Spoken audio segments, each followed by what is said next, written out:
இன்னைக்கு இந்த Israel தேசத்துக்கெல்லாம் tour போறாங்க பாருங்க. இந்த டூர் போகும்போது ஒரு நாள் எங்க கூட்டிட்டு போவாங்க, இந்த கானா ஒரு வீட்டுக்கு கூட்டிட்டு போவாங்க. அவன் ஒரு 10 வருஷத்துக்கு முன்னாடி போகும்படியான ஒரு பாக்கியம் கிடைச்சது, அப்பா கூட போயிருந்தேன். அப்ப எங்களை அந்த வீட்டுக்கு கூட்டிட்டு போயிருந்தாங்க. அதுதான் வீடுன்றாங்க, நம்புறோம். அங்க போன உடனேயே எல்லாரும் எதை தேடுவாங்க தெரியுமா? அன்னைக்கு ஒரு பொண்ணு மாப்பிள்ளை கல்யாணம் நடந்துச்சு, அந்த பொண்ணு மாப்பிள்ளை எங்க அப்படி தேட மாட்டாங்க.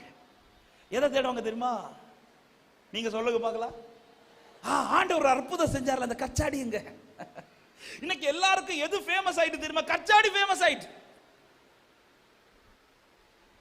அங்க ஒரு கச்சாடி மாதிரி ஒரு பாத்திரம் வச்சிருக்காங்க. அதுலதான் செஞ்சாரான்னு தெரியாது, நம்புறோம் நம்ம.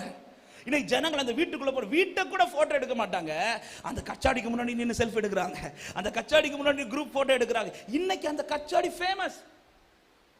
அந்த கச்சாடிக்கு ஷேப்பை மாத்தல ஆண்டவர், அந்த கச்சாடியை பொற்சாடியா மாத்தல ஆண்டவர், எதுவுமே செய்யல. இன்னைக்கு அந்த கச்சாடி ஃபேமஸ் ஆக ரீசன் என்னன்னா, அந்த கச்சாடிக்கு வெளியில வந்த மாற்றம் அல்ல, அந்த கச்சாடிக்கு உள்ள வந்த மாற்றம். ஹல்லேலூயா.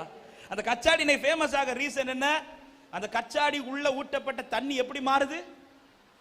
இதே கச்சாடி வெளியில இருக்கும்போது, நேற்றுக்கு வெள்ளிக்கிழமை காலையில சொன்னேன், இதே கச்சாடி வெளியில இருக்கும்போது அந்த தண்ணியை ஊற்றிட்டு எடுத்தா அது தண்ணியா தான் வரும்.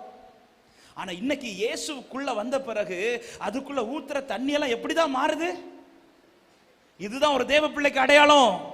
நேற்றைக்கு இவங்க பாவத்துல இருக்கும்போது, தேவனை அறியாம இருக்கும்போது, இவங்க சுபாவம் அவன் கசப்பா இருந்துச்சு, கோபக்காரங்களா இருந்தாங்க, பொறாமக்காரங்களா இருந்தாங்க. ஆனா இன்னைக்கு கிறிஸ்துவோடு நெருங்க நெருங்க நெருங்க இவர்களிடத்தில் வெளிப்படுகிறதெல்லாம் ருசி உள்ளதாய் மாறிக்கொண்டிருக்கிறது.